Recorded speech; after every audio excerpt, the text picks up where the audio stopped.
You know, over all my life of doing what I do, I've become a master of conversation. And the funniest thing that I guess that I realized just this morning, I was I was talking to a lady that sort of sparked this inside of me in a way, but I don't know, maybe it just was the spirit. But I sort of chuckled after after her first two questions. And I realized that every one of us has these same two questions that we have in conversations, which I've never truly understood. Do you realize that, and we're all guilty, every one of us are guilty. First thing we do is to start a conversation, we ask the two worst questions that we could ever ask someone, because the first one is going to get you 99.9% of the time is going to get you a lie. And the second question is that they don't have any idea.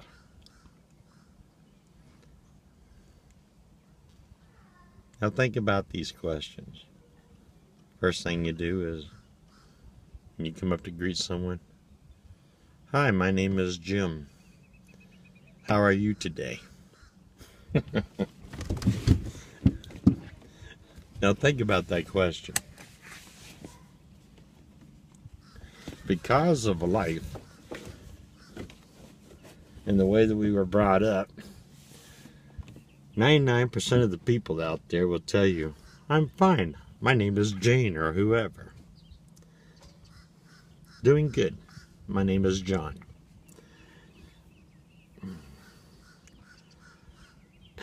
They don't even think about that question when you ask that. And honestly, do we even think about it when we ask that question? Are we willing to hear the truth about that question? Do you have the time to hear about that question? So if not, and in just passing, why do we even ask that question? I think that's the thing that is mind-boggling to me. Because 90% of the time people say, "Oh, I'm fine," or "Yeah, I'm alright." You know, it's like they're afraid to tell you the truth. But that's really why that question is asked in the first place, isn't it? I always thought it was. You know, usually when you talk to someone, you'll go up to someone to spark a conversation. Your spirit will lead you to do so. Number one is usually in a happy moment. You know, you see that person, you see the joy that's going off of them, and you want to be a part of that. Or you see someone that's struggling a little bit, and say walking down the street, or walking in the aisles with something troubling their heart and their soul, and you could see it in their eyes. So the first thing you do is you ask that question. The thing is yes, I believe it's just a way of maybe sparking a conversation.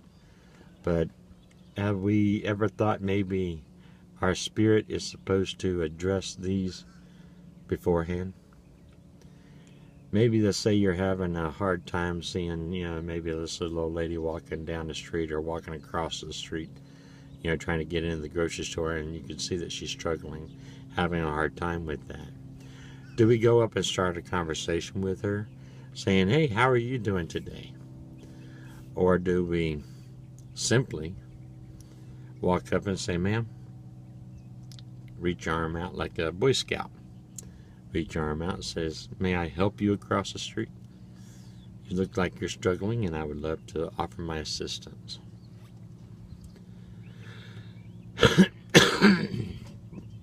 Or you see someone that's sad or maybe crying, and you walk up and, "So how are you today?" Well, you can automatically tell they're not doing too well today. They're having a hard time with something. But first thing they'll do is lie to you, and they'll say, "I'm okay," wiping their tears out of their eyes. Instead of us asking that question when we have this conversation or start the conversation, we walk up and say, hey, I see that you're struggling and you're having a hard time. Is there something I can do to help you? Maybe you need a shoulder to cry on, or someone to talk to, or what's the problem? I'll be glad to give us this answer to help. This is what we need to start training ourselves to do. But the one that I think that intrigues me even more than that is the question that everybody asks all the time. It's probably one of the most asked questions, I think, in any conversation. So, what do you do? The reason that I was prompted to make this video about this is this morning. That's exactly what happened to me. I said hello and give a lady a smile, and she's like, we just had a little bit of chit chat, you could say, just friendly, conversation, talking about something. I don't remember what we were talking about, but then the next question she asked me was, so what do you do? And right off the top of my tongue, I blurted out and says, I make love to the world. You should have looked at the look on her face. She's like, excuse me? I says, what? She says, what did you say? I says, I make love to the world. And she looks at me and says, are you like some kind of gigolo or something? I said, yeah, kind of, sort of, maybe.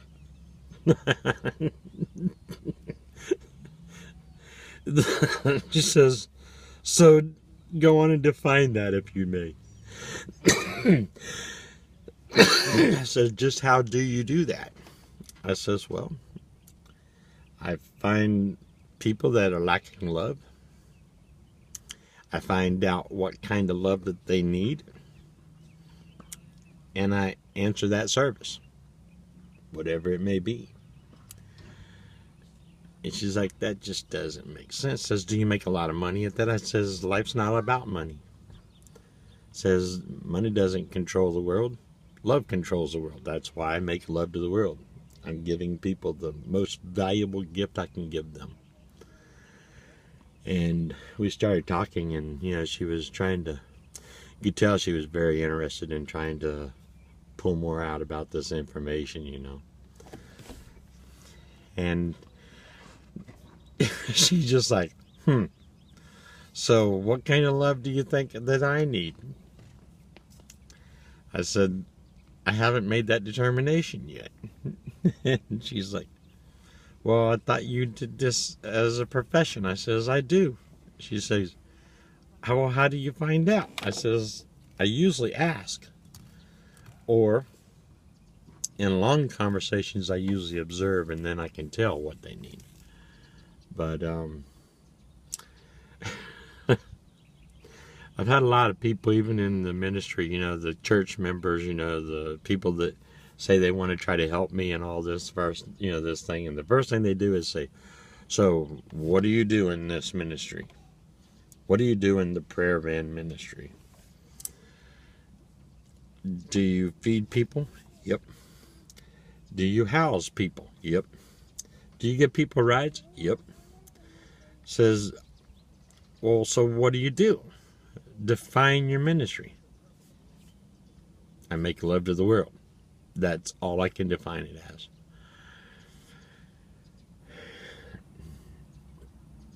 People are so hung up on what you do. Is that really what we've taught our children and we've taught our generations of how to think? That life is nothing but the value of what you do or how you feel? Well, I'll be honest with you. If you truly judged your life in that manner of what do you do, judging your life on what you actually do, maybe for a living, let's say, I fix air conditioners for a living. If I live my life with that consuming my life, I would not have a life. I would be focused on just fixing air conditioners and what that benefit of fixing that air conditioners could do for me. And that builds, what that does is it builds people, it builds greed, stinginess. Because you've worked your butt off all day long to fix air conditioners, and the only thing and the only reward that you've gotten out of that is to see that air conditioner work again and then get financially rewarded for doing just that. I wish I would have learned this lesson many, many, many years ago. Because honestly, I may not have fixed as many air conditioners as that I have. Today I look at, yes, I fix air conditioners, but I fix air conditioners only because of my desire to want to love the world. And to be able to do that, I have to fix the air conditioners so I can make a living and pay for the time and the trip that I do. It costs money to do this. This ministry is not cheap. It's a road ministry. This van is always running. It's always breaking down. It's always sucking up gas. It's always on the move. It always needs tires. It always needs this and always needs that. Me as a human being, yes, I'm the same. I need to take care of my health. I need to take care of what I do. I need to take care of, what I eat. I have to eat just like anybody else to survive and continue on doing what I do. So yes, there is a major cost in doing this ministry. And the worst thing is, I think I give the best that I could give the world through this ministry. Probably more than I've ever seen any other ministry actually do. Yeah, there's lots of ministries that have, let's say, food banks. Yep, that's a great ministry. Trust me, I believe in it 1,000%. I believe that the church should take care of the people in their community. And if it means feeding them, then that's what it means to do, is to feed them. So yes, my first passion of a ministry, of a good quality ministry, would be a church that has a good food bank that is open when the people need it to be open.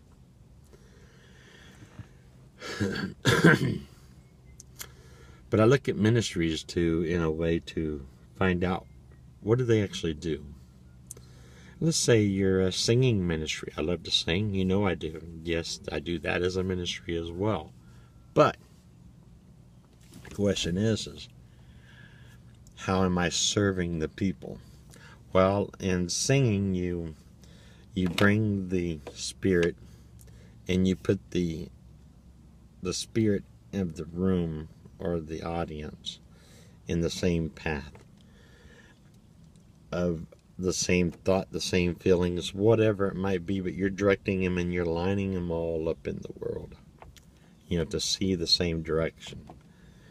And the reason that ministry is so powerful is because God says, when two or more assemble or agree in line with each other, agree on something, pray together about something, whatever it is, when two or more do that, God's with us to help us and direct us and to be that love to the world that He needs to be. And it's all about the love of God given to us through His sacrifice of His Son. Jesus is the reason that we even have the grace or the love that we deserve. And honestly, not one of us deserved that. But anyway, I think the biggest thing that we need to do is ask ourselves when we're in conversation with people, are we really willing to answer the questions that they throw at us truthfully? How many of us get asked, hey, how are you today? Well, My back's hurting a little bit today. My finger's out of joint. My arthritis is killing me. I'm financially broke. Yeah, I struggle real hard. I got car payment coming up, my electric bill's due, and my generator's out of gas. Don't know where my next meal is because all I got is one more package of nabs to eat. That's how I would have to answer it today. How would you answer it? And by answering that question truthfully, it doesn't make for good conversation. So, like anybody else, I'll most likely just lie about it. Well, I'm doing all right, I guess.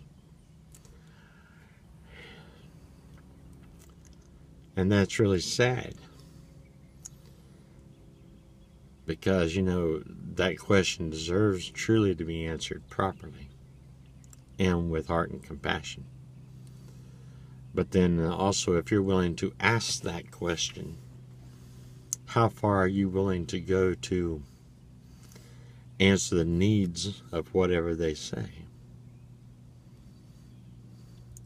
That's the thing you have to ask yourself. So if you're not willing to answer those needs, then why in the world are you even asking that question? Think about that. Because you caused someone else to stumble, because you caused them to lie on your behalf. Think about how deep that could get.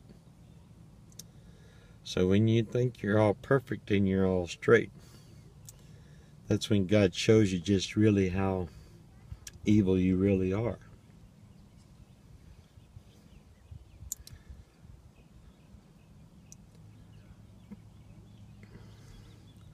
See, these are the kinds of concepts that I have to think about every day.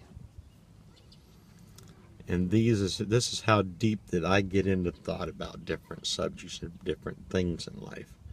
Because for me to do what I do, I am a seeker of truth. I'm a seeker of the full 100% essence of whatever it is. I have to break it down, even get it out of my own thoughts, out of my own opinions. I have to break even my own thoughts and my own opinions away from something to truly see the broken down truth that's really there in front of me. And when we're able to do that, just on the simple things, and we do that over and over and over, and actually what happens is it becomes a habit. And you can get quicker at it by doing it on the fly.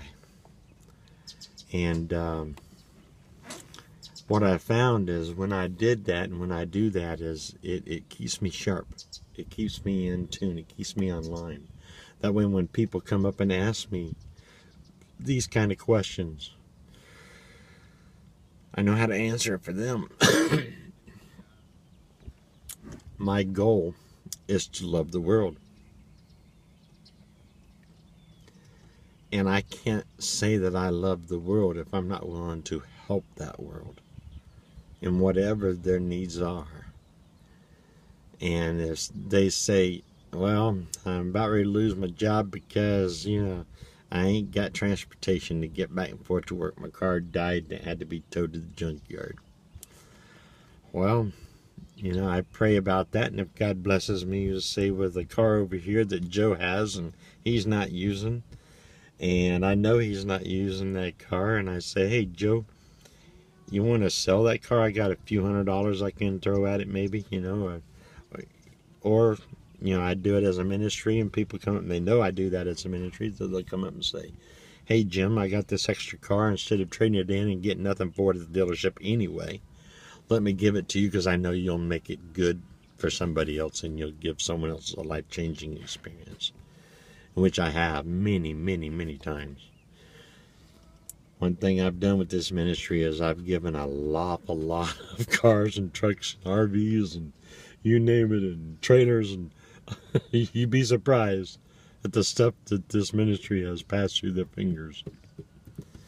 I'll pick a car up and then I'll look at the car and evaluate the car and get my mechanic even to help me most of the time, or a couple of my buddies will help me. You know, we'll fix these old cars up and put them back into fairly decent roadworthiness, and we'll even, if we can afford to, and we can help them in that way, we'll even help with the registration and the, you know, through their registration and their insurance or whatever it needs to get them back in shape. And we'll do that for the elderly people that we know that can't afford to get them a car. We'll do that for the people mostly like, I'd say our most is young families struggling, or even single mothers with kids, you know, that are struggling. People that you know that just can't afford to get themselves out of that kind of a bind. Because in the area that I live in, there is no public transportation. So it makes it very difficult, you know, for a family to survive or someone to keep going back and forth to work. That's why I deal with the homeless as much as I do, because that's their major struggle as well. You know, well, I can't get back and forth to my job every day. No one will hire me, or I have a really sick child, and I go to work, and then all of a sudden I'm off for 2 days of this because this one gets sick, and then I'll work for another couple of weeks, and then I'm off again because the other one got sick. And you know, mom's got to take care of the kids. The kids are number one priority. They have to take care of their babies. They would get put in jail if they didn't. But then bosses are so cruel. They don't even see that or understand that. Their main goal is focused on, what do you do for me? You know, what are you doing for me and my job? This is your job. Without me, dighead, you can't afford to feed your kids. So, you know, you see how this world is turned around so wrong about greed. It's all about greed. Instead of loving the world and seeing their true need.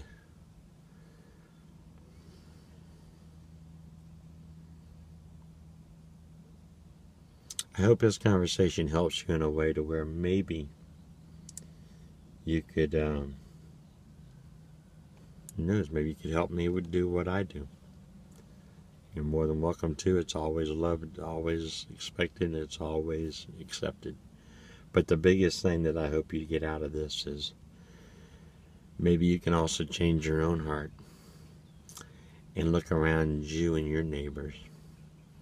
And next time in your conversations, learn to train yourself to have a more creative look of, maybe, isn't that little dog over there the cutest thing you ever seen? Change those two questions out of your conversation unless you're truly wanting to know the answers. And if you're truly wanting to know the answers, then let the Spirit talk to you and teach you and show you and equip you and gift you with the things you need to answer those questions, to answer those needs. So, I don't know, maybe this was sort of a, who knows, maybe a moral tape, I don't know. It's just an old man teaching you the wisdom of life. These are things I should have learned back when I was in my teens. And I should have embraced those in my teens. Look how much more I could have done for the world. But now, I had to wait till I'm almost old, dilapidated, broke. You know what I mean? No health. That's when I have to go out and do this stuff. So, anyway. Hey, I brought you into my thoughts for the day. So, how are you doing today? Have a great day.